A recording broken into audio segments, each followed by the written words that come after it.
Ferrari might have just pulled off something that could define the entire season, and it's not just about outright pace.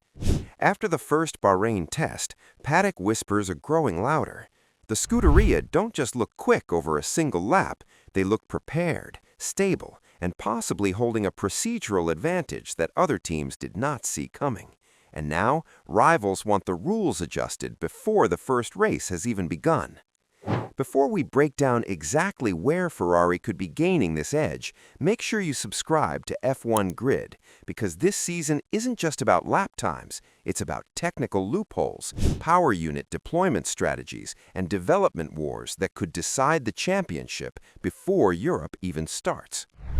Let's start with the most important indicator from Bahrain: race simulation pace. Single-lap timing sheets showed Mercedes near the top, but that doesn't tell the full story.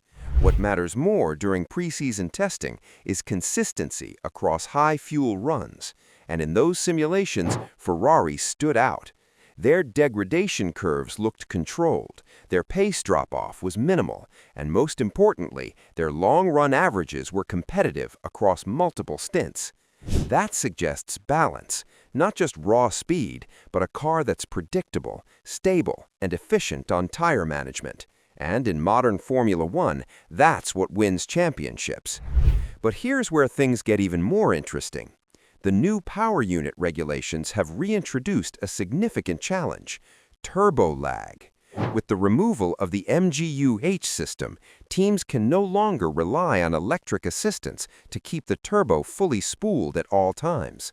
That means energy harvesting, battery deployment, and turbo preparation have become much more complex, especially during race starts.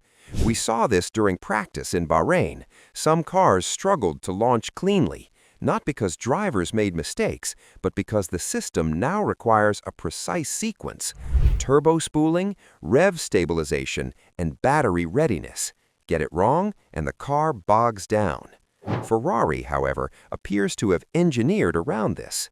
Reports from the paddock suggest their power unit suffers less from start line hesitation compared to rivals. That could mean better turbo response mapping, improved combustion timing, or smarter battery pre-charge calibration.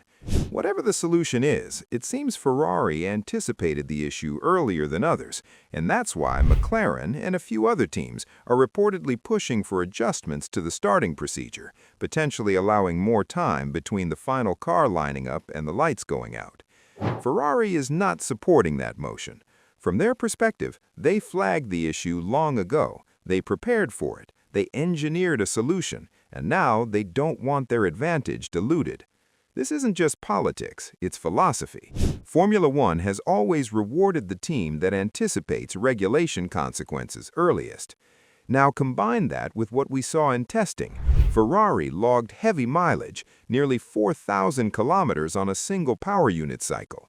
That indicates reliability and confidence, and reliability matters more than ever in an era where component limits are tight and grid penalties can derail a title fight instantly. Then there's the upgrade package they quietly introduced late in testing: revised floor geometry, diffuser tweaks, and a refined front wing assembly. Observers noted improved rear stability and cleaner corner exits. Correlation between wind tunnel and track data appears strong, something Ferrari struggled with in previous seasons, and that's key. Development wins championships, not just strong starts. If Ferrari's correlation is finally aligned, that means their upgrade trajectory could be more predictable this year. Of course, there are still unknowns. Engine modes weren't fully revealed, fuel loads are always estimated, and Melbourne will expose true qualifying pace. But as it stands right now, Ferrari look competitive in race trim, reliable over distance, and potentially holding a small but meaningful operational advantage at the start of races. In a season expected to be separated by tenths, that could decide multiple Grand Prix. The real question is this: is Ferrari genuinely ahead of the curve, or are we seeing another preseason illusion? Drop your predictions in the comments below. And if you want detailed, no-nonsense technical breakdowns all season long, make sure you subscribe to F1 Grid, because when the lights go out in Melbourne, we'll know exactly who engineered this era best. We'll see you in the next one.